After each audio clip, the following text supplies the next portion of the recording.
Hello students, welcome back to my channel. How are you? I hope आप बिल्कुल बढ़िया होंगे और आपकी क्लास 12 से रिलेटेड जो इंग्लिश पोइम्स की वीडियो पहले चैप्टर्स की वीडियो चल रही थी तो ज़रूर देखते होंगे। तो आज फिर लेकर आए हैं आपकी क्लास 12 से रिलेटेड जो पोइम रहेगी, पोइम नंबर आपकी 5 रहेगी।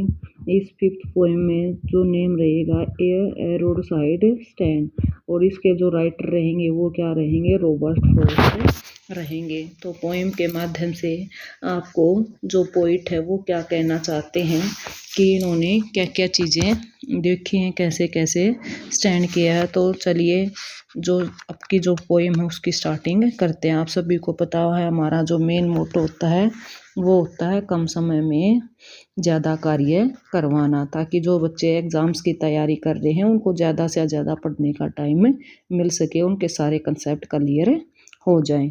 तो चलिए स्टार्टिंग करते हैं अपनी नई पोइम्स की। हमारा जो फर्स्ट स्टैंजा रहेगा द लिटिल ओल्ड हाउस से लेकर के वेदरिंग फेंट तक रहेगा। तो फर्स्ट पैसेज में क्या बताता है जो पोइट है, पोइट आपको याद रखना है रॉबर्ट फ्रॉस्ट पोएम के जो पोइट रहेंगे, क्योंकि स्टैंजा भी पूछे जाते हैं इसलिए आपको पोइम के पोइट का नाम भी याद रखना है। तो द लिटिल ओल्ड हाउस से लेकर के वेदरिंग फेंट तक हमारे क्या रहेगी, स्टैंजा रहेंगे। इसमें क्या कहते हैं पोइम में poet, there was a little old house by the road side a little new said. यहाँ से लेकर के क्या बताया गया है कि सड़क के किनारे वहाँ एक छोटा सा पुराना मकान था, एक छोटा सा छप्पर इसके बाहर की तरफ बना दिया गया। यह घर के सामने की तरफ था, सड़क के किनारे पर था। इस सड़क पर तेज वाहन आते जाते रहते थे। वह छोटा सा छप्पर एक सड़क किनारे ढाबे या दुकान के रूप में बनाया गया था। यद्यपि यह नया था, देखने में बहुत ही दयनीय लग रहा था। ऐसा कहना ठीक नहीं होगा। इसे रोटी की भीख मांगने के लिए बनाया गया था, इसे कुछ नगद पैसे कमाने के लिए बनाया गया था। कवि कटाक्षपूर्ण ढंग से कहता है कि किसी राष्ट्र की आर्थिकता के लिए मुद्रा का बहाव सदा लाभकारी होता है तथा किसी सड़क किनारे की दुकान पर कुछ पैसे खर्च करना इस भाव में सहायक हो सकता है। तो यहाँ जो पोइम में जो पोइट है वो क्या कहना चाहता है कि किस तरीके से सड़क के किनारे एक पुराना मकान था और उसके आगे जो छप्पर बनाया गया था। तो ये जो बनाया गया उसके फ्रंट में क्या ये कैसे है कि यहाँ पर आने वाली जो गाड़ियाँ हैं, जो तेज़ रफ्तार से गाड़ियाँ आती है, जिस तरीके से सड़क के किनारे कोई छोटा मोटा ढाबा या छप्पर या दुकान बना दी जाती है, तो ये एक ऐसे लगता है जैसे ये आने जाने वाले से कह रही हूँ कि आप यहाँ पर रुके और कुछ लेकर जाएं ताकि उनकी कुछ रोटी या जो कमाने की उनकी दैनिक जो प्रक्रिया है वो पूर्ण हो सके, उनको कुछ पैसे मिल सके।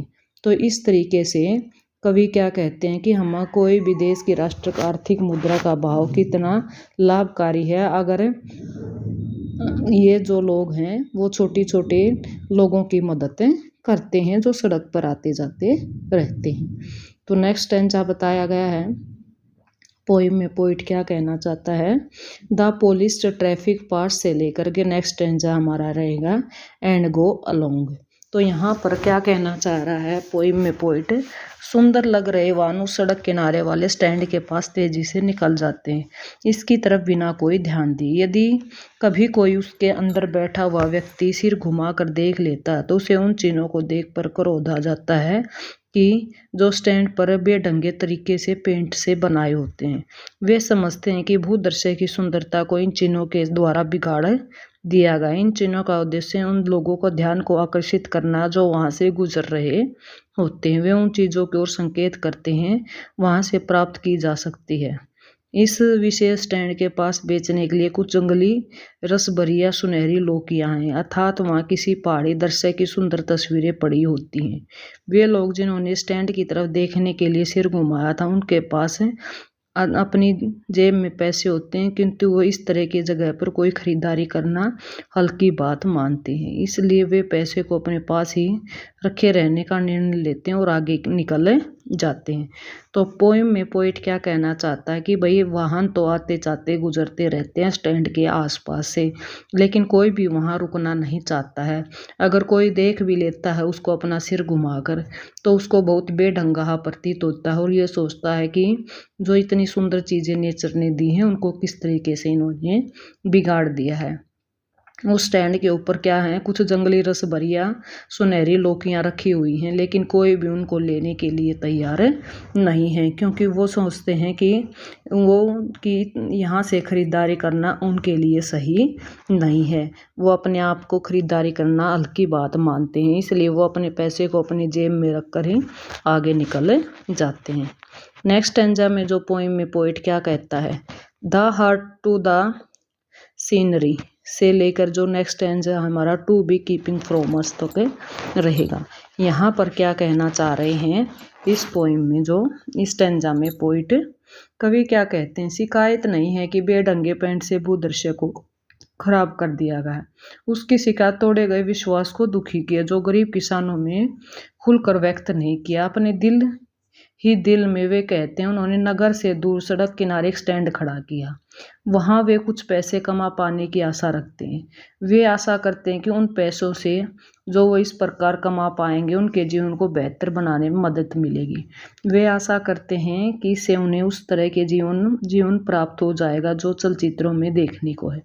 किंतु वे लोग जो विरोधी दल में हैं कहते हैं कि सत्ताधारी पार्टी ऐसा होने नहीं दे रही है, किंतु जब यही विरोधी दल सत्ता में आ जाएगा तो हालत फिर से वैसे ही होंगे। जब दूसरा दल वही बात कहने लगेगा, वे सत्ताधारी लोगों के दोष निकालने और इस तरह के दोष निकालने को खेल चलता रहेगा और गरीब किसानों को कोई चिंता नहीं करेगा। तो यहाँ पर फिर क्या कहता है पोएम में पोइट कि भाई ये भूदृश्य तो ठीक हैं जो खराब कर रहे हैं, लेकिन उन गरीब लोगों के बारे में तो सोचिए जो सिर्फ नगरों से दूर बसे हैं और ये आशा कर रहे हैं कि कोई न कोई उनकी चीज़ को ज़रूर खरीदेगा और उनकी जो ज़िंदगी है वो बेहतर हो जाएगी, वो भी अपना जीवन क्या अच्छे तरीके से जी सकेंगे, जिस तरीके से फिल्मों आदि के माध्यम से दिखाया जाता है। लेकिन वो क्या समझते हैं कि जो विरोधी दल हैं जो उनको इस तरीके से फ़ायदा नहीं उठाने देंगे, उनकी जब सत्ता बदल जाएगी तो वो अपना खेल रचाएंगे और जो गरीब किसान है उसकी कोई भी चिंता नहीं करेगा। नेक्स्ट स्टैंजा में जो पोइम में जो पोइट क्या कहना चाहता है, it is in the new से लेकर हमारा स्टैंजा एंशिएंट वे तक रहेगा। यहाँ पर जो पोइम में पोइट क्या कहता है कि कवि बहुत कटु और कटाक्षपूर्ण हो जाता है। वह कहता है कि समाचार पत्रों में ऐसे समाचार पत्र आ रहे हैं कि गरीब किसानों की उनकी ज़मीन के बदले सरकार पैसे देगी, उन्हें बहुत दयापूर्वक शहरों के नज़दीक गाँव में बसा दिया जाएगा, यहाँ उनके लिए थिएटर और बड़ी बड़ी दुकानें दूर नहीं होंगे। इस बात पर की ओर कि जो पैसा गरीब किसानों को दिया जाएगा उसमें थिएटर और बड़ी बड़ी दुकानों के माध्यम से वापस ले लिया जाएगा। गरीब किसान ऐसे वायदों को धोखे में आ जाते हैं, अब उन्हें उनके बारे में सोचने की चिंता नहीं रहेगी, उनकी पूरी देखभाल सरकार के द्वारा की जाएगी। इस प्रकार लालची जो राजनीतिज्ञ गरीब किसानों को फंसा लेते हैं, लोभ के अंदर वो आ जाते हैं। वे बहुत उदार और शुद्ध हृदय वाले होने का नाटक करते हैं, किंतु कभी उन्हें लालची समाज सेवी शिकारी जानवर और नर मधुमक्खियों का गिरोह कहता है। दया के उनके सभी कामों का उद्देश्य गरीबों को मूर्ख बनाना होता है। वे उन्हें शांतिपूर्वक सोने का परामर्श देते हैं, किंतु वास्तव में उनकी रात की सब नींद हराम कर देते हैं। वे स्वयं तो दिन भर सोए रहते हैं, किंतु गरीब किसानों के लिए रात को भी नींद नहीं छोड़ते हैं। तो यहाँ पर क्या कह रहा है पोइम में पोइट कि किस तरीके से जो गरीब किसानों की जो ज़मीन है वो बड़े बड़े जो प्रशासन में बैठे हुए राजनीतिज्ञ लोग हैं वो उनको लालच दे देकर उनसे ज़मीन ले लेंगे और उनको सब बड़े बड़े सपने दिखाएंगे कि हम ऐसे थिएटर खोलेंगे, ऐसे दुकानें खोलेंगे, आपको ऐसे काम दिया जाएगा। और इन झूठे सपनों के अंदर जो किसान लोग हैं वो फंस और बड़े बड़े सपने देखना शुरू कर देते हैं। वो कहते हैं कि जो राजनीति के लोग गरीब लोगों को लोभ में फंसा देते हैं, उनके जो सुंदर हृदय के साथ खेलते हैं, अच्छे हृदय होने का नाटक करते हैं, लेकिन वो पूर्ण रूप से लालची व्यक्ति हैं, एक शिकारी जानवर हैं जो नर मधुमक्खियों का एक गिरोह कहते हैं। उन पर दया के माध्यम से लोगों को हड़प लेते हैं, उनके नींद छीन लेते हैं, उनका वास्तव में जो चैन आराम नींद सब कुछ क्या कर देते हैं, छीन लेते हैं और वो खुद पूरे दिन सोए रहते हैं उनके दिए हुए पैसों पर और वो किसानों की नींद हराम कर देते हैं। तो इस तरीके से जो पोइम में पोइट किसके बारे में, गरीब किसानों और जो राजनीतिक लोग हैं उनके बारे में बताते हैं। नेक्स्ट स्टैंजा हमारा स्टार्ट होता है sometimes I feed my self से लेकर के हैड नॉन डिडंट इट सी।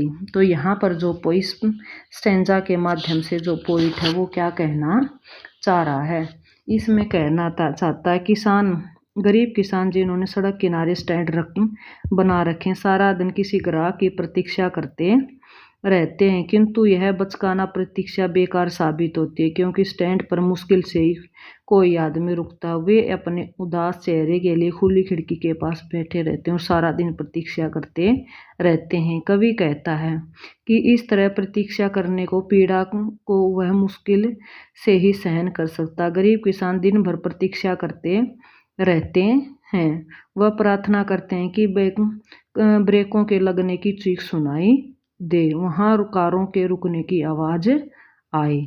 हजारों स्वार्थी जो कारें हैं वहाँ से गुजरती रहती हैं। गरीब किसान प्रार्थना करते रहते हैं कि उनमें से केवल वहाँ कोई रुके, उनसे चीज खरीदे। आखिर वहाँ एक रुक ही जाती है, किंतु वहाँ केवल पीछे के घूमने के लिए रुकती है। इस उद्देश्य के लिए वो बस स्टैंड के आगे वाली खुली जगह का प्रयोग करती है। ऐसा करने में यह खुली जगह उनकी उगी घास के घसीट कर उखाड़ देती है। कोई अन्य कार वहाँ केवल यह पूछने के लिए रुकती है कि सड़क किधर जा रही है, तथा कोई अन्य यह पूछने के लिए रुकती है कि उसे 1 गैलन पेट्रोल बेच सकते हैं। तथा जब वे देखते हैं कि गरीब किसान के पास पेट्रोल नहीं तो वे चिढ़ जाते हैं। कवि कहता है कि कार को आसानी से समझ में आ जाना चाहिए कि इस तरह के किनारे बने स्टैंड में और कोई पेट्रोल नहीं हो सकता। उनका क्रोध होना उनकी मूर्खता का एक चिन्ह है। तो इस तरीके से जो गरीब किसानों की दशा के बारे में पोइट बताता है कि किस तरीके से वो पूरा दिन एक गाड़ी रुकने का इंतजार करते रहते हैं। उनके जो आंखों में सपने वो सजा कर रखते हैं अपनी चीज बेचने के लिए, वो सपने कैसे बिखर जाते हैं। अगर कोई भूली हुई गाड़ी वहां रुकती है तो उनके आगे जो घास उन्होंने उगा रखी है उसको भी उखाड़ देती है। अगर कोई दूसरी रुकती है तो वो सिर्फ ये पूछने के लिए कि आगे रास्ता कहाँ जाता है, क्या यहाँ पर पेट्रोल मिल सकता है। अगर नहीं में वो मना कर देते हैं तो वो उनसे चिढ़ जाते हैं। इस तरीके से पोएम में जो कवि कहता है कि कैसे किसानों को लोग मूर्ख समझते हैं, बल्कि मूर्ख तो वो लोग खुद होते हैं। नेक्स्ट स्टैंजा में पोइट क्या कहता है, नो इन कंट्री मनी से हमारा स्टैंजा स्टार्ट होता है और आउट ऑफ में माई पेन तक खत्म होता है। तो इस स्टैंजा में कवि क्या कहता है, इन पंक्तियों के माध्यम से कवि कहता है कि देश की आर्थिक नीतियां और देश के आंकड़े में किसानों की भलाई की तरफ कोई ध्यान नहीं दिया गया है। यह उन सब लोगों की एक साधारण शिकायत है जो देश के ग्रामीण प्रदेशों में रहते। कवि कहता है कि उसे बहुत राहत की भावना महसूस होगी यदि इन गरीब किसानों को पीड़ा को एक झटके में समाप्त कर दिया जाए। वह चाहता है कि ऐसी स्थिति में आ जाए कि कवि की सहायता करने की पेशकश कर सकें यदि वे कभी उसे पीड़ा में देखें। अन्य शब्दों में कवि कहता है कि गरीब किसान दूसरों से सहायता मांगने के बजाय स्वयं दूसरों की सहायता करने के योग्य हो जाए। तो ऐसे करके जो पोइट है वो कहना चाहता है कि इन गरीब किसानों की तरफ ध्यान देना चाहिए सरकार को, क्योंकि ये पूरे देश के लिए अन्नदाता हैं। ये किसी की दूसरे की सहायता करने की योग्य बने, न कि ये खुद ये वेट करें कि कोई उनकी सहायता करेगा। अगर सरकार इनको चाहे तो वो इस योग्य बना सकते हैं, उनको सारी सुख सुविधाएं और सारी जो चीज़ों के वो अधिकारी हैं उनको देकर।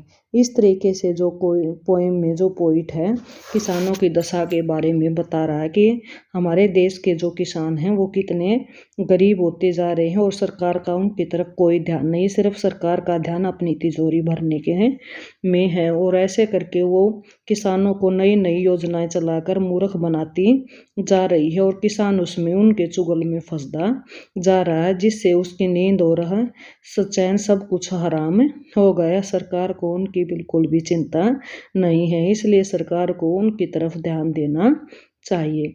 तो इस तरीके से पोइम के माध्यम से जो कवि किसानों की हालातों के बारे में बताता है। तो ये स्टूडेंट, अगर आपको ये पसंद आया तो ज़रूर चैनल को सब्सक्राइब करें ताकि नए वीडियो की नोटिफिकेशन आपको मिल जाए, और जाते जाते अपने दोस्तों को भी शेयर करें ताकि उनको भी इस वीडियो का फ़ायदा मिल सके। जो पोइम आपको समझ में नहीं आ रही है, थोड़ी टफ लैंग्वेज इसके अंदर बताई गई है, तो इस एक इजी लैंग्वेज के माध्यम से आपको बताई गई है, तो आपके दोस्तों को भी इसकी हेल्प नहीं ऐसे ज़रूर मिलेंगी। तो चलिए मिलते हैं नेक्स्ट वीडियो के साथ, तब तक के लिए आप सभी का बहुत बहुत धन्यवाद।